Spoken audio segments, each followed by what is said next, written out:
আসসালামু আলাইকুম। আজকে আপনাদের জন্য থাকছে ভিন্নধর্মী খবর। চট্টগ্রামে ভাতিজাকে জোর করে বিয়ে দেওয়া হলো চাচির সাথে। ভাতিজার পরকীয়া আছে এমন অভিযোগ তুলে চাচির সাথে ভাতিজার বিয়ে দেওয়ার অভিযোগ উঠেছে সমাজপতিদের বিরুদ্ধে। চট্টগ্রামের বাঁশখালী থানার পশ্চিম চাম্বল এলাকায় ঘটেছে এই ঘটনা। এই ঘটনায় ব্যাপক চাঞ্চল্য সৃষ্টি হয়েছে। এদিকে বিয়ের রাতে এই ঘটনার শিকার নুরুল আমিন বাদশা তাদের কাছ থেকে পালিয়ে আত্মগোপনে চলে যায়। এ ব্যাপারে চট্টগ্রামের চিফ মেট্রোপলিটন ম্যাজিস্ট্রেট আদালত ও নগরীর কোতোয়ালি থানায় পৃথক দুটি মামলা করেছেন তিনি। আদালত সূত্রে জানা গেছে, বাঁশখালীর চাম্বর এলাকার কালো সওদাগরের সাথে প্রতিবেশী ভাইপো নুরুল আমিন বাদশার ব্যবসা বাণিজ্য ছিল। এই সুবাদে তাদের পরিবারে যাওয়া আসা ছিল বাদশার।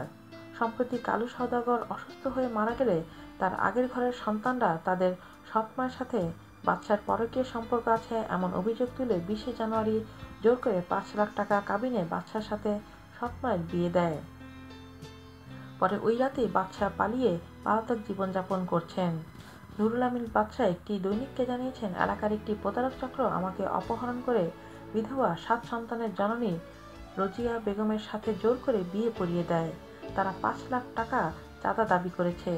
আমি প্রতিকার চেয়ে 28শে মার্চ চট্টগ্রামের চিফ মেট্রোপলিটন ম্যাজিস্ট্রেট আদালতে রোজিয়ার 3 সৎ ছেলেসহ 5 জনকে আসামি করে একটি অভিযোগ করি।